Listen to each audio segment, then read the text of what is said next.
Happy morning ಎಲ್ಲರಿಗೂ. ನನ್ನ ಹೆಸರು ತೇಜಸ್ವಿನಿ. ಇಂಗ್ಲಿಷ್ ಕಲಿಕಾ ಕಾರ್ಯಕ್ರಮಕ್ಕೆ ಸ್ವಾಗತ. ಹೋದ ಕ್ಲಾಸಲ್ಲಿ ನಾವು ವೌಲ್ಸ್ ಮತ್ತು ಕಾನ್ಸನೆಂಟ್ಸ್ ಬಗ್ಗೆ ತಿಳ್ಕೊಂಡಿದ್ವಿ. ಅದರದ ಸಣ್ಣ ರೀಕ್ಯಾಪ್ ಮಾಡ್ತಾ ಇದ್ದೀನಿ. ದಯವಿಟ್ಟು ನಿಮ್ಮ ಹಳೆ ನೋಟ್ಸ್ ಏನಿದೆ ಹೋದ ವಾರದ್ದು ಅದನ್ನು ಮುಂದೆ ಇಟ್ಕೊಂಡು ನಾನು ಹೇಳಿದ್ದನ್ನೆಲ್ಲ ಸ್ವಲ್ಪ ಫಾಲೋ ಮಾಡಿ.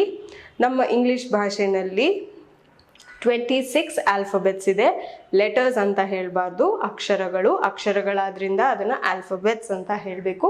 26 ಆಲ್ಫಬೆಟ್ಸ್ ಇದೆ.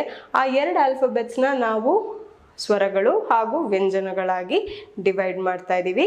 ಸ್ವರಗಳು ಅಂತ ಅಂದರೆ AEIOU ಅದು 5 ಇದೆ. ಮಿಕ್ಕಿದ್ದು ವ್ಯಂಜನಗಳು ಅಂತ ಅಂದರೆ ಕಾನ್ಸೊನೆಂಟ್ಸ್. ಈ ಸ್ವರ ಮತ್ತು ವ್ಯಂಜನದ ಕಾಂಬಿನೇಷನಿಂದ ನಾವು ಒಂದು ವರ್ಡ್ನ ನಿರ್ಮಾಣ ಮಾಡ್ತೀವಿ. ಆ ವರ್ಡ್ಸ್ ಎಲ್ಲ ಸೇರಿ ನಾವು ಸೆಂಟೆನ್ಸ್ನ ನಿರ್ಮಾಣ ಮಾಡ್ತೀವಿ.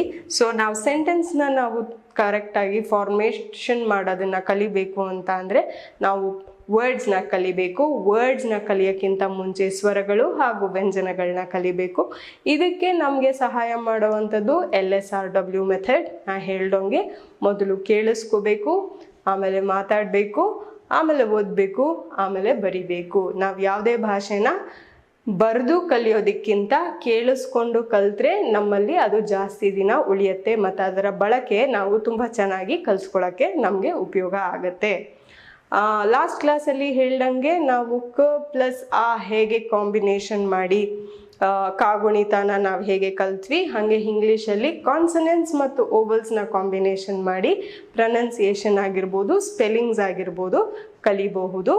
ನಾನು ಅನ್ಕೋತೀನಿ ನೀವೆಲ್ಲರೂ ಹೋಮ್ವರ್ಕ್ ಮಾಡಿದ್ದೀರಾ. ಅಟ್ಲೀಸ್ಟ್ ಒಂದು 5 ಕಾನ್ಸನೆಂಟ್ದಾದ್ರೂ ಸ್ಪೆಲ್ಲಿಂಗ್ಸ್ನ ನೀವು ಸರ್ಚ್ ಮಾಡಿ ಪ್ರಾಕ್ಟೀಸ್ ಮಾಡಿ ಪ್ರೊನೌನ್ಸ್ ಮಾಡೋದಕ್ಕೆ ಟ್ರೈ ಮಾಡಿದ್ರೆ ನಮ್ಮ ಈ ಮುಂದಿನ ಕ್ಲಾಸ್ಗಳಲ್ಲಿ ಅದು ತುಂಬ ಉಪಯೋಗ ಆಗುತ್ತೆ. ಇದು ಹೋದ ವಾರದ ಕಾನ್ಸೆಪ್ಟ್.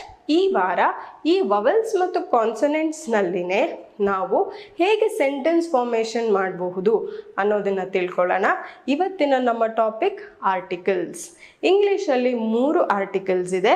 ಮೊದಲನೇದು ಅ, ಎರಡನೇದು ಆ್ಯನ್, ಮೂರನೇದು ದ. ನಾವು ಹೇಳಬೇಕಂದ್ರೆ ಎ, ಆ್ಯನ್ ಮತ್ತು ದಿ ಅಂತ ತುಂಬ ಜನ ಪ್ರೊನೌನ್ಸ್ ಮಾಡ್ತೀವಿ. ಆ ಥರ ಪ್ರೊನೌನ್ಸ್ ಮಾಡೋದು ತಪ್ಪು. ಯಾಕೆ ಅಂತ ಅಂದರೆ ಎ ಅಂತ ಅಂದರೆ ಇಂಗ್ಲೀಷಲ್ಲಿ ಮೊದಲನೇದಾಗಿ ಬರುವಂತಹ ಅಕ್ಷರ.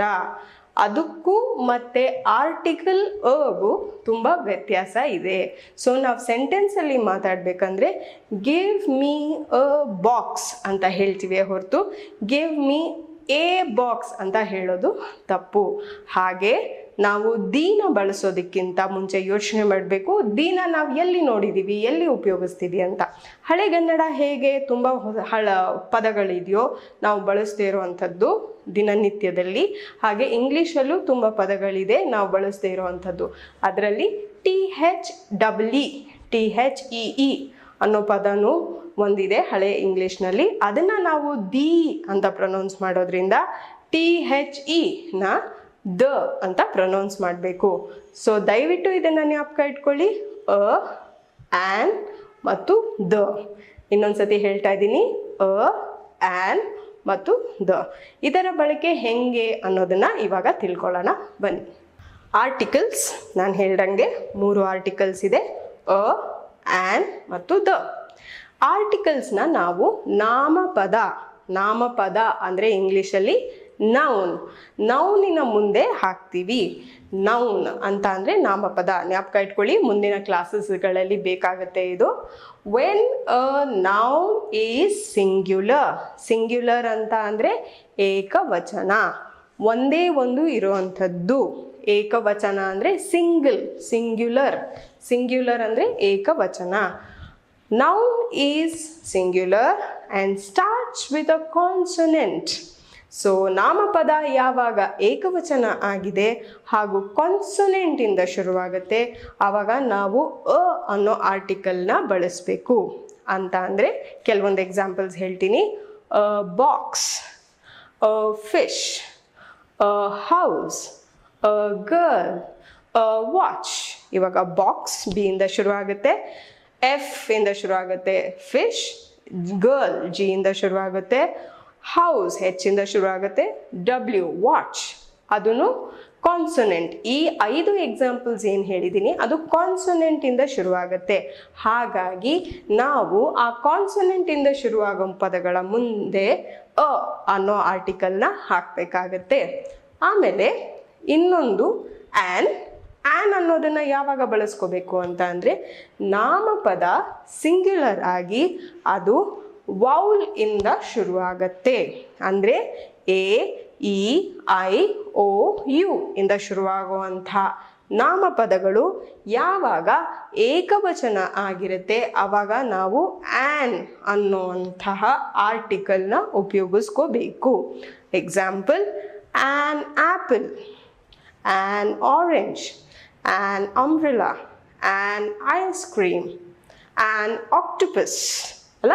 ಸೊ ಹಾಗಾಗಿ ನಾವು AEIOU ಇಂದ ಶುರುವಾಗುವಂಥ ಪದಗಳಿಗೆ ಆ್ಯನ್ ಅನ್ನುವಂಥ ಆರ್ಟಿಕಲ್ನ ಹಾಕಬೇಕು.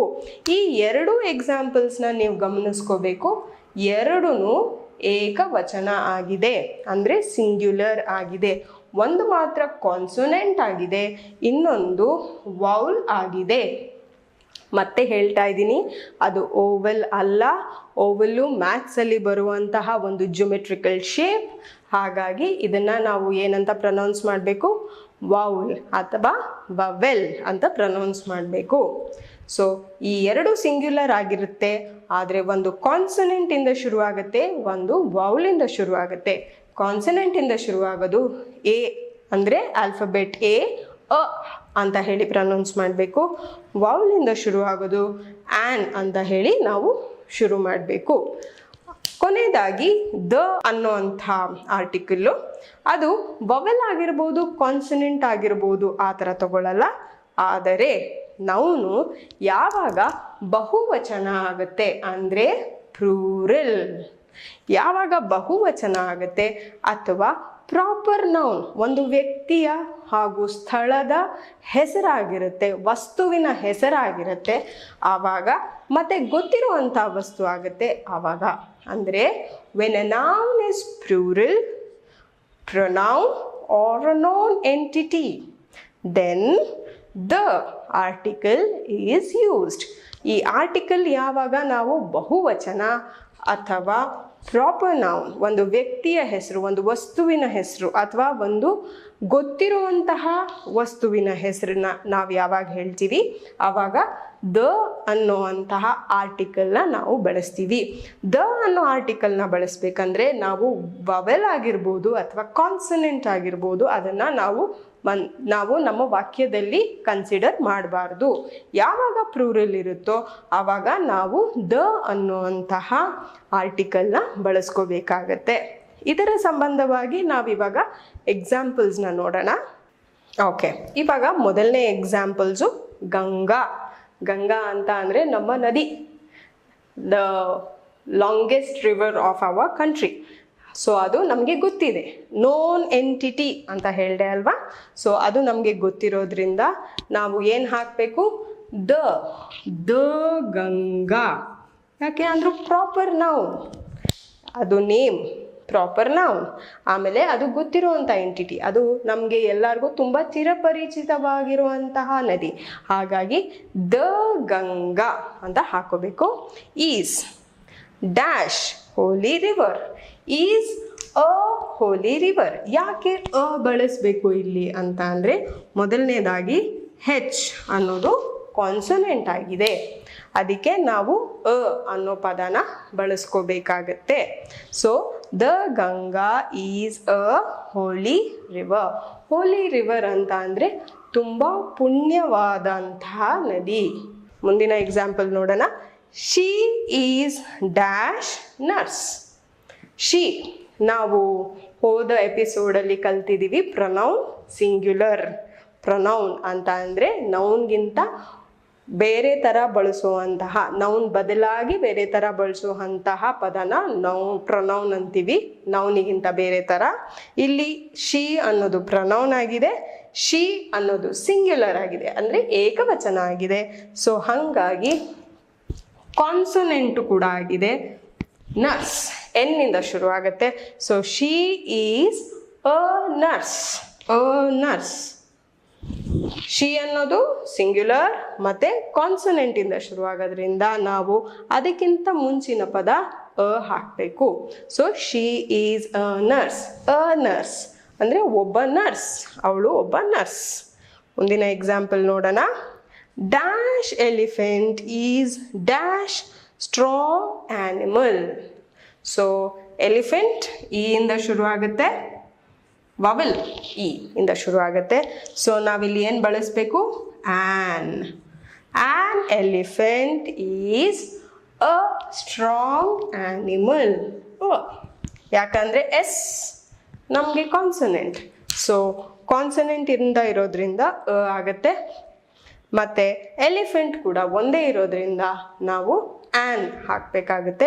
So an elephant is a strong animal ಅನ್ನೋ ಥರ ಸೆಂಟೆನ್ಸ್ ಬರುತ್ತೆ.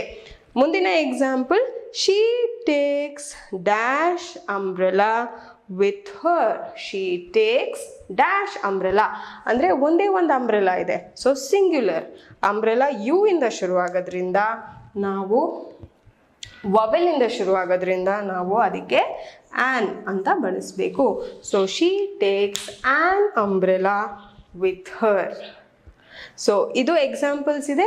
ಇನ್ನೊಂದು ಸ್ವಲ್ಪ ಎಕ್ಸಾಂಪಲ್ಸ್ ನಿಮಗೆ ನಾನು ಹೇಳಬೇಕು, ಡಿಸ್ಕಸ್ ಮಾಡಬೇಕು ಅನ್ನೋಂಗಿದ್ರೆ ದಯವಿಟ್ಟು ನಮ್ಮ ಕಾಮೆಂಟ್ ಸೆಕ್ಷನ್ನ ಉಪಯೋಗಿಸ್ಕೊಳ್ಳಿ. ಅದರ ಮೂಲಕ ನಿಮಗೆ ಇರೋವಂಥ ಡೌಟ್ಸ್ನ ಕ್ಲಿಯರ್ ಮಾಡ್ಕೊಳ್ಳಿ. ಖಂಡಿತ ನಾನು ಅದಕ್ಕೆ ಏನು ಫೀಡ್ಬ್ಯಾಕ್ ಇದೆ ಅದಕ್ಕೆ ಖಂಡಿತ ರೆಸ್ಪಾಂಡ್ ಮಾಡ್ತಾ ಇದ್ದೀನಿ. Thank you so much.